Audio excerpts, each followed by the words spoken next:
Hi guys, I hope you're fine today. I really hope you're doing well and that you're ready for your new lesson. Aujourd'hui, je vais vous parler d'un ou de plusieurs verbes qui sont dans la même thématique, ok, qui veulent à peu près dire la même chose, mais qui très souvent sont mal utilisés. Je le vois, j'ai plusieurs de mes apprenants dans mon programme intensif qui font cette erreur dans les exercices. Donc du coup, je me suis dit que ça pourrait servir à tout le monde. Et puis j'en ai encore un qui a fait cette erreur lors de notre one-to-one. Du coup, c'est parti. Et autour de ce verbe-là, qui paraît négatif au premier abord, mais qui ne l'est pas, eh bien, je vais vous en donner deux autres. Ok? Alors, c'est parti. Ce verbe aux apparences négatives est le verbe to stop, arrêter. Alors, si on arrête de faire de mauvaises choses, du coup, ce verbe se transforme en verbe positif, comme par exemple arrêter de fumer. Et arrêter de fumer, si vous voulez donner ce conseil à un ami, tu devrais arrêter de fumer, eh bien, il ne faut non pas dire comme en général ce que vous dites, you should stop to smoke, mais il faut dire you should stop smoking. Et ça fait une énorme différence. Laissez-moi vous expliquer la différence que ça fait. Quand j'ai expliqué cela à mon élève, elle a tout de suite compris et puis je pense qu'il ne se trompera plus jamais parce que cet exemple est très parlant. Si vous dites you should stop to smoke, ça veut dire tu devrais t'arrêter pour fumer. Vous voyez un peu?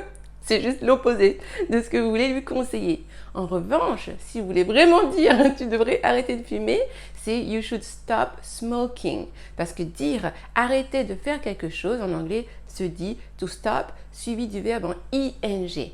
You should stop smoking. Vous voyez? Donc ça vraiment, avec cet exemple, je pense que ce sera très clair dans vos esprits et que vous ne vous tromperez plus.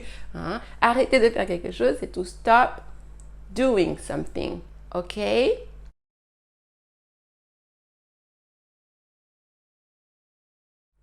Ensuite, dans cet univers d'arrêter de faire quelque chose, il y a un autre verbe que je vais vous donner, c'est empêcher quelqu'un de faire quelque chose.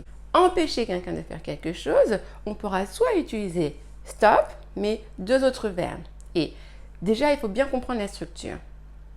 Empêcher quelqu'un de faire quelque chose, ce sera, je commence avec le verbe le plus simple, le verbe que nous venons de voir, le verbe stop. Ce sera to stop someone from doing something. To stop someone from doing something. Voilà la structure. Ok?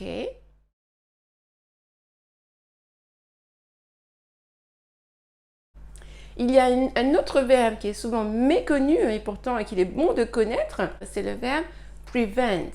To prevent. Il suit la même structure. To prevent someone from doing something.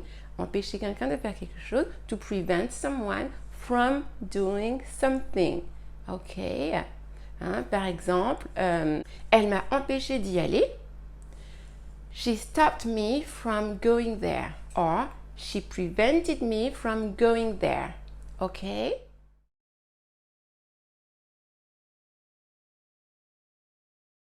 Et le dernier, il y a un dernier verbe également que vous pouvez utiliser pour dire cela.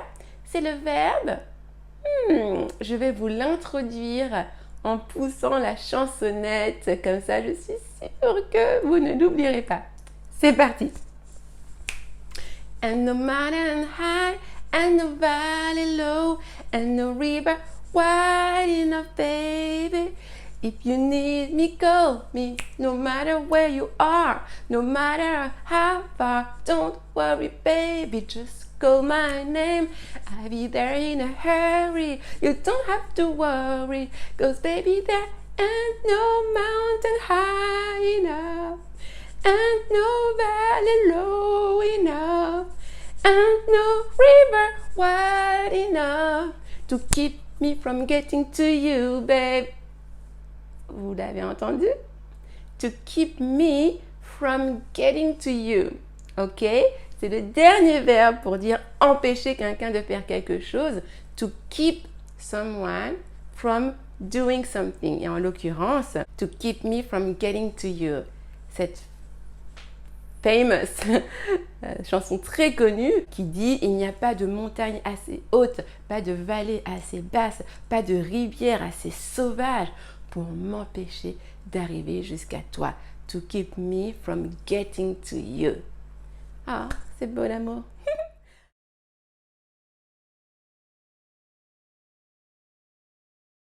Voilà, alors, j'espère que tout est clair. Je récapitule donc. Arrêtez de faire quelque chose, to stop doing something, stop smoking, ok? Et empêcher quelqu'un de faire quelque chose, to stop someone from doing something, to prevent someone from doing something, ou encore to keep someone from doing something. J'espère que cette vidéo vous aura plu et que vous aurez appris plein de choses. Si c'est le cas, merci de liker, de mettre un joli pouce bleu, de partager et de commenter. Laissez-moi en commentaire vos phrases avec l'un des verbes pour que je puisse vous faire pratiquer et puis corriger éventuellement vos erreurs. Laissez-moi un commentaire comme toujours. J'ai hâte de voir les phrases que vous aurez élaborées. Merci encore de liker pour m'aider à aider encore plus de monde. Et n'oubliez pas de vous abonner et de cliquer sur la petite cloche. J'ai une élève qui voulait s'abonner et elle n'avait pas reçu la notification. Elle avait certainement oublié de cliquer sur la petite cloche qui vous envoie des notifications pour ne rien louper. Voilà, je vous dis à très vite pour une nouvelle vidéo. See you soon. Bye bye.